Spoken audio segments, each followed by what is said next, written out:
Hello friends, सेवा student Singh channel में सभी का स्वागत है।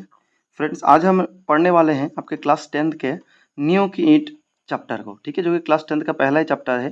दोस्तों, इससे पहले मैंने 2-3 चैप्टर एक्सप्लेन किए हैं, जैसे साखी चैप्टर, ठीक है। अगर आप इस बार के लिए पढ़ रहे हो 2024 के लिए, तो अभी तो नए हो आप, तो इसीलिए आप साखी चैप्टर आपके लिए पद्य का 1 नंबर चैप्टर इंपॉर्टेंट होगा, वो आप प्लेलिस्ट में जाकर देख लीजिए, जहाँ मैंने हिंदी चैप्टर्स प्लेलिस्ट लगा रखा है, ठीक है। तो आज मैं न्यू की ईंट एक्सप्लेन करूँगा। दोस्तों, न्यू किट चैप्टर एक्सप्लेन से पहले मैं आपको क्वेश्चन आंसर भी शॉर्ट करवा दूंगा, बाकी जो लॉन्ग क्वेश्चन है मैं आपको दे दूंगा पीडीएफ, ठीक है, वीडियो बना के अलग से। आज हम न्यू किट चैप्टर पढ़ने से पहले रामवृक्ष बेनीपुरी जो लेखक है उनके बारे में थोड़ा पढ़ लेते हैं, क्योंकि यहाँ से भी क्वेश्चन बनता है। तो आप बुक लेके साथ में बैठिएगा, ठीक है, या फिर एक बार सुन लीजिए, उसके बाद आप बुक में मार्क कर लीजिएगा। देखिए क्या है। यशस्वी ललित निबंधकार रामवृक्ष बेनीपुरी जी आधुनिक हिंदी साहित्य की अमर विभूतियों से अन्यतम है, ठीक है। तो इनका बात किया गया है। आप बहुमुखी प्रतिभा के धनी थे। जो जो इंपॉर्टेंट लाइन में कहूंगा वही आप मार्क कीजिए, बाकी आप बस सुनते जाइए, ठीक है। जो इंपॉर्टेंट नहीं है आपको मार्क करने की जरूरत नहीं है। आपने गद्य लेखक, शैलीकार, पत्रकार, स्वतंत्रता सेनानी, समाज सेवी और हिंदी प्रेमी के रूप में अपनी प्रतिभा की अमिट छाप छोड़ी है। यानी कि किस किस रूप में उन्होंने लेखनी के अलावा अपना अमिट छाप छोड़ा है। तो ये स्वतंत्रता सेनानी के रूप में भी वो काम कर रहे थे, समाज सेवा भी कर रहे थे, और गद्य लेखक तो था ही, पत्रकार भी थे, ये सब कुछ, ठीक है। तो ये सब बस आप याद रख लीजिए पॉइंट वाइज। देखिए नेक्स्ट, राष्ट्र निर्माण, समाज संगठन और मानवता के जयगान को लक्ष्य मानकर बेनीपुरी जी ने ललित निबंध, लेखा चित्र, संस्मरण, रिपोर्टाज, नाटक, उपन्यास, कहानी, बाल साहित्य आदि विविध गद्य विद्याओं में जो महान रचनाएं प्रस्तुत की है, वे आज भी युवा पीढ़ी के लिए अमोघ अमोघ प्रेरणा के स्रोत है। तो ये बस आप सुन लीजिए, इतना इंपॉर्टेंट नहीं है, मार्क नहीं करना है यहाँ से, कुछ क्वेश्चन एग्जाम में नहीं बनेगा यहाँ से। नेक्स्ट देखिए, रामवृक्ष बेनीपुरी जी का जन्म, यहाँ से इंपॉर्टेंट है, आप मार्क कीजिए जन्म कितना साल में हुआ था, कहाँ हुआ था। तो जन्म 1902 में। कहाँ हुआ था रामवृक्ष बेनीपुरी जी का जन्म? 1902 में बिहार के मुजफ्फरपुर जिले के अंतर्गत बेनीपुर नामक गांव में हुआ था। तो ये इंपॉर्टेंट लाइन है, यहाँ से क्वेश्चन बनता है, तो ये आप मार्क कीजिएगा। बचपन में ही माता पिता के देहावसान हो जाने के कारण आपका पालन पोषण ननिहाल में हुआ। यानी कि बचपन में उनका माता पिता गुजर गए थे, तो उनका जो पालन पोषण था वो ननिहाल में हुआ था, ठीक है।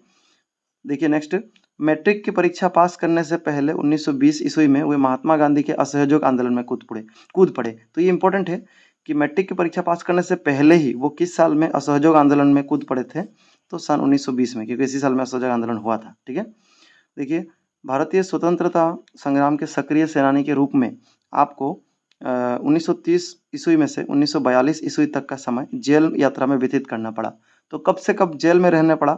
बाई चांस एक्स्ट्रा क्वेश्चन बन जाता है तो याद रखिएगा, सन 1930 से 1942 तक का समय जो था उन्होंने जेल में व्यतीत किया था, ठीक है, क्योंकि वे भारतीय स्वतंत्रता संग्राम के सक्रिय सेना के रूप में काम कर रहे थे, ठीक है। नेक्स्ट देखिए, इसी बीच आप पत्रकारिता एवं साहित्य सृजना में भी जुड़े रहे। तो पत्रकारिता से भी जुड़े थे। बिहार हिंदी साहित्य सम्मेलन को खड़ा करने में आपके महत्वपूर्ण भूमिका निभाई। तो इसको खड़ा करने में, किसको? बिहार हिंदी साहित्य सम्मेलन को खड़ा करने में इन्होंने महत्वपूर्ण भूमिका निभाई थी। स्वाधीनता प्राप्ति के पश्चात आपने साहित्य साधना के साथ साथ देश और समाज के नवनिर्माण कार्य में अपने को जोड़े रखा। 1968 में आपका स्वर्गवास हुआ। तो कब स्वर्गवास हुआ? सन 1968 में, ठीक है। जन्म हुआ था 1902 में बिहार के मुजफ्फर जिले के अंतर्गत बिनेपुर नामक गांव में, और 1908 में स्वर्गवास हुआ, 1968 में, लेकिन कहाँ हुआ नहीं बताया, ठीक है। तो आप याद रखिएगा ये सब।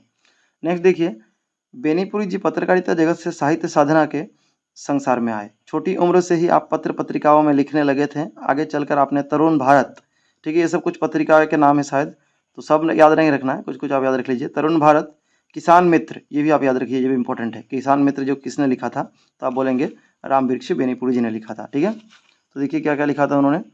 पहले हमको पढ़ा हमने तरुण भारत, फिर किसान मित्र, फिर बालक, युवक, कैदी, करमवीर, ये सब लिखा था उन्होंने।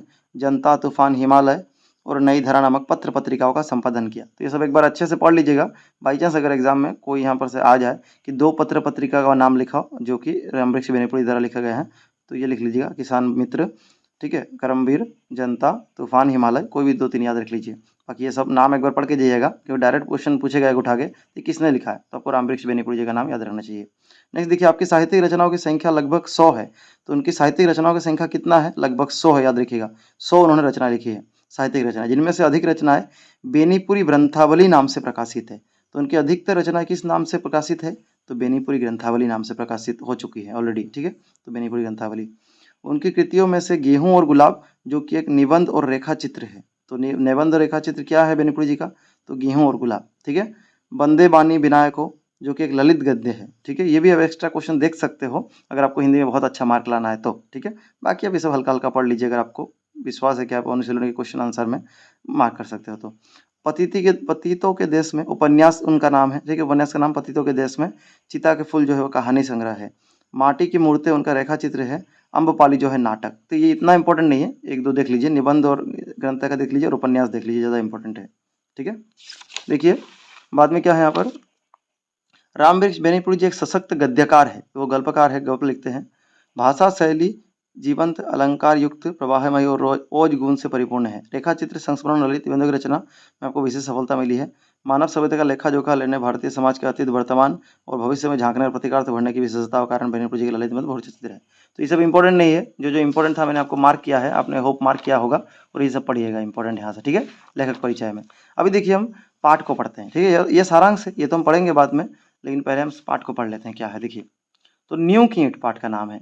अभी नींव मतलब क्या, नींव मतलब जी किसी का भी फाउंडेशन ईंट है, यानी कि कोई भी घर बनाएंगे, मकान बनाएंगे, बिल्डिंग बनाएंगे तो उसका फाउंडेशन क्या है, उसका ईंट है। और कहाँ का ईंट है, नींव का ईंट, यानी कि एकदम नीचे का ईंट, ठीक है, जो कि पूरे घर को खड़ा रखता है, जिसकी सहायता से पूरा घर खड़ा रहता है। तो देखिए क्या है, वह जो चमकीली सुंदर सुघड़ इमारत है, ये कवि बोल रहे हैं कि वो जो चमकीली सुंदर जो सुघड़ इमारत है, ठीक है, वो खड़ा हुआ मकान जो है वो किस पर टिकी है, वो किस पर टिका है। इसके कंगुरों को आप देखा करते हैं, यानी कि जो मकान जब खड़ा हो जाता है, 2 तला 3 तला या फिर 1 तला ही मान लीजिए, तो उसके ऊपर मकान खूब सुंदर दूर से दिखता है आपको। वही बोल रहा है कि कंगुरों को आप देखा करते हैं। क्या कभी आपने इसकी नींव की ओर ध्यान दिया है, क्या कभी आपने ये ख्याल किया है कि एक मकान कैसे बना, इसमें कितना पैसा लगा, कितना परिश्रम लगा, वो आपने कभी नहीं देखा। बस अब मकान देखकर लोग कहते हैं वाह क्या मकान है, ठीक है। तो वही कह रहा है कि लोग कंगुरे को देखा करते हैं, उसके नींव की ईंट पर ध्यान नहीं देते, ठीक है। देखिए दुनिया चकमक देखती है, दुनिया जो है बाहर से ही देखती है कि वाह घर कितना सुंदर आलीशान घर है, मकान है, ठीक है। ऊपर का आवरण देखती है, ऊपर से अगर पेंट वगैरह अच्छे से लगा दिया तो घर काफी दिखने में अच्छा लगेगा, लोगों को अट्रैक्टिव लगेगा। आवरण के नीचे जो ठोस सतह है उस पर कितने लोगों का ध्यान जाता है, यानी कि घर के बाहरी बाहरी वो लोग पेंटिंग वगैरह अच्छे से देखते हैं, लेकिन घर के अंदर जो ईंट फंसी हुई है, जिसका योगदान है उसमें घर बनाने में, उसको नहीं देखता। यानी कि जो दूसरे तरह से देखे तो घर, जो आदमी घर बनाता है उस वो घर दिखने में बड़ा अच्छा लगता है, लेकिन उस आदमी का कितना उसमें पैसा लगा है, वो कितना दिक्कत से बना है, वो लोगों को नहीं दिखाई देता। ये आप दूसरे शब्दों में कह सकते हैं, ठीक है। तो ये पार्ट में काफी सारा भावार्थ है, आपको मीनिंग समझना होगा, डीप मीनिंग, ठीक है। तो देखिए ठोस सत्य सदा शिवम होती है। तो ठोस सत्य जो होता है वो क्या होता है, सदा शिवम होता ही है, किंतु हमेशा ही सुंदरम भी हो ये आवश्यक नहीं। तो जो सत्य है वो सदा शिवम होता है, किंतु हमेशा सुंदरम हो ऐसा जरूरत नहीं, ठीक है। तो देखिए मतलब सत्य वो अच्छा ही होता है, लेकिन वो हमेशा ही अच्छा ही वैसा जरूरी नहीं। सत्य कठोर होता है, ये सब लाइन यहाँ से क्वेश्चन बनता है, लेकिन सत्य जो होता है कठोर होता है। कठोरता और भद्दापन साथ साथ जन्मा करते हैं, जिया करते हैं। हम कठोरता से भागते हैं, भद्देपन से मुख मोड़ते हैं, इसलिए सत्य से भी भागते हैं, ठीक है। ये सब लाइन याद रखिएगा कि हम कठोरता से भागते हैं, कोई भी चीज़ हमें कष्ट लगे तो हम उससे भागते हैं, अगर उसमें बहुत मेहनत लगे तो भागते हैं। भद्देपन से मुख मोड़ते हैं, ठीक है, तो कोई भी चीज़ हम करना नहीं चाहते अच्छे से, इसीलिए सत्य से भी भागते हैं। नहीं तो हम इमारत के गीत गा नींव के गीत से प्रारंभ करते हैं, यानी कि कोई भी इमारत जो है बना है वो कहाँ से बना है, उसका नींव से बना है। नींव नहीं होगा तो इमारत गिर जाएगा। देखिए वो ईंट धन्य है जो कट छट कर कंगूरे पर चढ़ती है, यानी कि वो ईंट जो 1 2 3 4 करके 1000 ईंट 5000 ईंट आप ऊपर उठा रहे हैं, 2 तला 3 तला बिल्डिंग, तो वो सब ईंट है, उनका भी काफ़ी मतलब कंट्रीब्यूशन है उसमें, ये कह रहे हैं लेखक। पर बरबस लोक लोचनों को अपनी ओर आकृष्ट करती है। हाँ, कांगूरे पर चढ़ती है, यानी कि पूरा टॉप फ्लोर में गया तब जाकर लोग उसको देखकर एंजॉय कर रहे हैं, अच्छा बोल रहे हैं, कमेंट कर रहे हैं, ठीक है। लेकिन उसमें न्यू का एट का जो है वो भूमिका कहीं छुप गया है जैसे। किंतु वो किंतु धन्य है वो ईंट, अभी लेखक किसको धन्य कह रहे हैं, जो जमीन के 7 हाथ नीचे जाकर गड़ गई, यानी कि न्यू की ईंट को धन्य कह रहे हैं। और इमारत की पहली ईंट बनी, ठीक है, इमारत की जो पहली ईंट थी उसको धन्य कह रहे हैं कभी, ठीक है।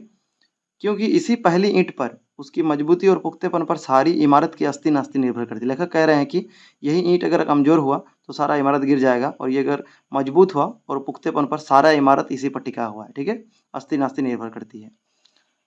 उस ईंट को हिला दीजिए, अगर आप उसको ईंट को हिला देंगे तो कंगूरा बेतहासा जमीन पर आ रहेगा, यानी कि जो ऊपर से आप दिख रहा है अब ना, वो गिर जाएगा। अगर आप उसके नींव की ईंट को नीचे जमीन के 7 हाथ जो नीचे गड़ा हुआ ईंट है उसको हिला देंगे तो पूरा जमीन जो है, सॉरी जो पूरा बिल्डिंग है वो इमारत गिर जाएगा।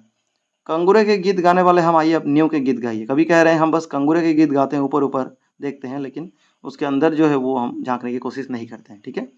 देखिए वह ईंट जो जमीन में इसलिए गड़ गई कि दुनिया को इमारत मिले, कंगूरा मिले। वह ईंट जो नीचे गड़ गई किस लिए? कि इसको दुनिया इमारत मिले, दुनिया को बिल्डिंग मिले, ठीक है, देखने को अच्छा हो, लोगों को बिल्डिंग मिले।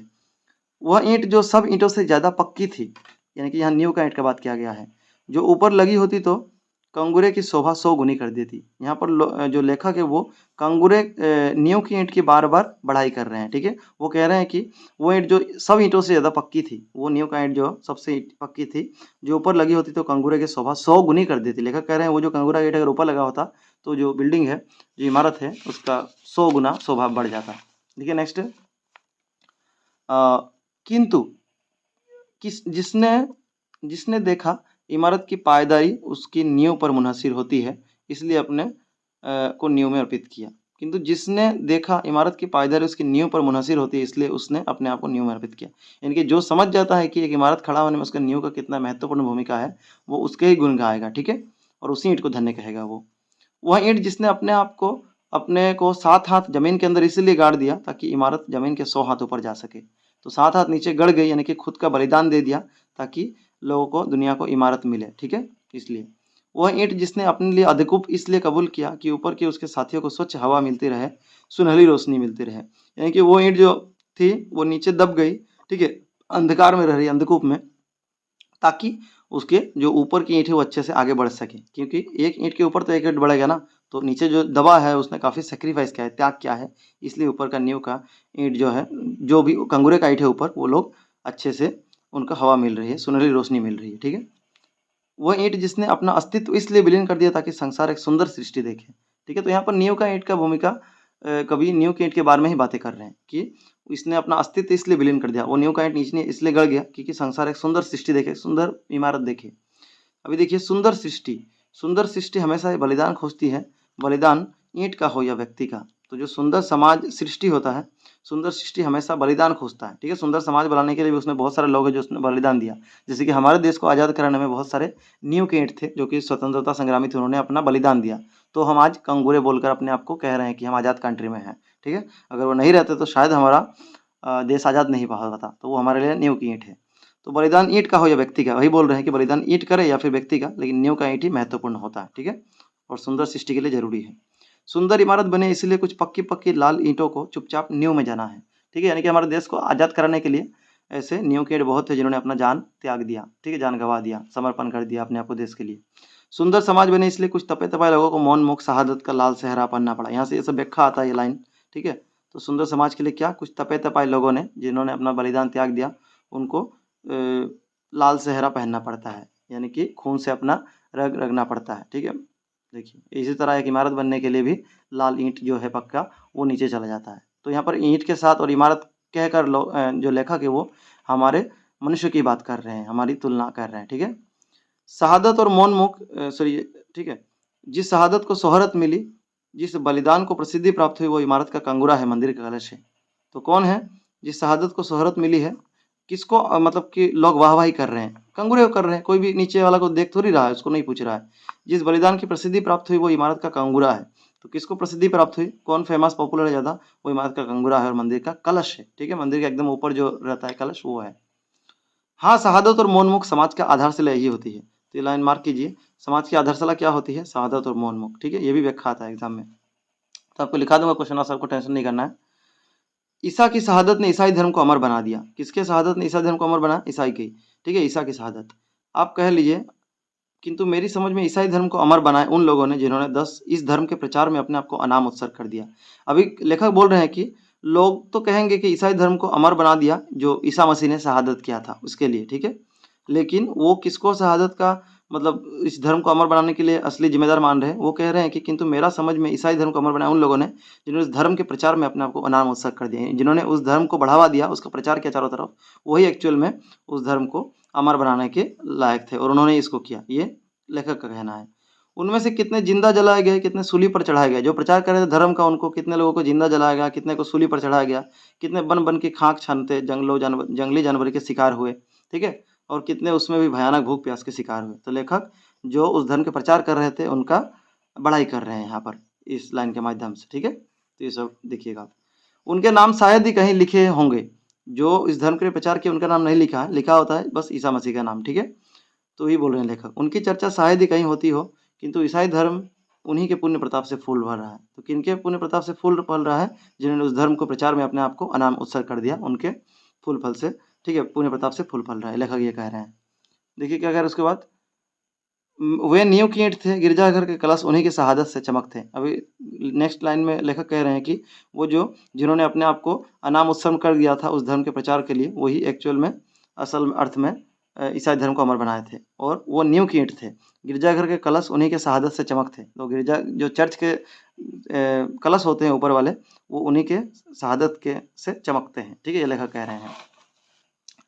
अभी क्या कह रहे हैं, आज हमारा देश आज़ाद हुआ सिर्फ उनके बलिदानों के कारण नहीं जिन्होंने इतिहास में स्थान पा लिया। अभी लेखक बोल रहे हैं कि जिनका जिनका नाम हम बुक में पढ़ते हैं इतिहास में, उन्हीं के वजह से खाली देश नहीं आज़ाद हुआ है। तो क्या बोल रहे हैं, देखिए देश का शायद कोई ऐसा कोना हो जहाँ कुछ ऐसे दधीचे नहीं हुए हों जिनकी हड्डियों के दान ने विदेशी वृत्तासुर का नाश किया हो। अभी लोग कर रहे हैं कि देश के कोने कोने में, यानी कि भारतवर्ष के कोने कोने में जहाँ ऐसा कोना हो, शायद मतलब ऐसा कोना कोई भी नहीं है, ऐसा कोई भी जगह नहीं है जहाँ लोगों ने शहीद नहीं हुए हो स्वतंत्रता आंदोलन के दौरान, ठीक है। तो बोला है जहाँ ऐसे दधीचे नहीं हुए हैं। दधीचे एक ऋषि मुनि थे जिन्होंने भगवानों के कहने पर, ठीक है, भगवान इंद्र के कहने पर उन्होंने अपना आपको समर्पित कर दिया था। बाद में उनके शरीर से जो हड्डी था, उनका हड्डी, उससे वज्र बनाया गया और एक दधीची नाम का वृत्तासुर नाम का एक असुर था, उसका विनाश किया गया था इनकी हड्डियों की मदद से, ठीक है। तो हम पढ़ेंगे क्वेश्चन आंसर में, देखिए। तो यही बोल रहे हैं लेखक कि दधीचे ऐसे नहीं हुए हैं जिनके हड्डियों के दान से विदेशी वृत्तासुर का नाश किया। इन्होंने, यानी कि हमारे देश में ऐसे बहुत सारे लोग हैं जिन्होंने अपने आप को कुर्बान कर दिया देश को आज़ाद कराने में, ठीक है। देखिए, हम जिस देश देख नहीं सके वो सत्य नहीं है, ये है मूढ़ धारणा। यानी कि हम जिस ऊपर देख रहे हैं जिस इमारत को, कंगूरे को, वो तो बस हमें पता नहीं है उसके बारे में पूरा, लेकिन असली सत्य तो अंदर छिपा हुआ है, ठीक है।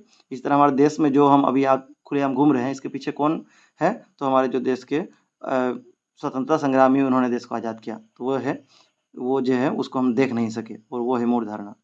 ढूंढने से ही सत्य मिलता है। लेखक कह रहे हैं अगर ढूंढोगे तो सत्य मिलेगा। हमारा काम है, धर्म है, ऐसी नींव की ईंटों की ओर ध्यान देना। तो कह रहे हैं कि जो नींव की ईंट है, जो असल अर्थ में समाज को ऊपर उठाएंगे, उसकी ओर ध्यान देना, यानी कि जो समाज का युवा समाज है देश का, उनको ऊपर ध्यान देना, ठीक है। सदियों के बाद नए समाज की सृष्टि की ओर हमने पहला कदम बढ़ाया है। तो बहुत सालों बाद हमने नया समाज की सृष्टि की ओर कदम बढ़ाया है। इस नए समाज के निर्माण के लिए हमें भी नींव की ईंट चाहिए। तो लेखक बोल रहे हैं हमें नींव की ईंट चाहिए जो अपने आप को कुर्बान कर दे देश के लिए। अफसोस, कंगूरा बनने के लिए चारों ओर होड़ा-होड़ी मची है, नींव की ईंट बनने की कामना लुप्त हो रही है। तो लेखक बोल रहे हैं कि नींव की ईंट काम बनने की कामना जो है लोगों में धीरे-धीरे लुप्त हो रहा है, और सब जो है वो कंगूरा बनने की ओर बढ़ रहे हैं आगे, ठीक है, होड़ा-होड़ी मची है।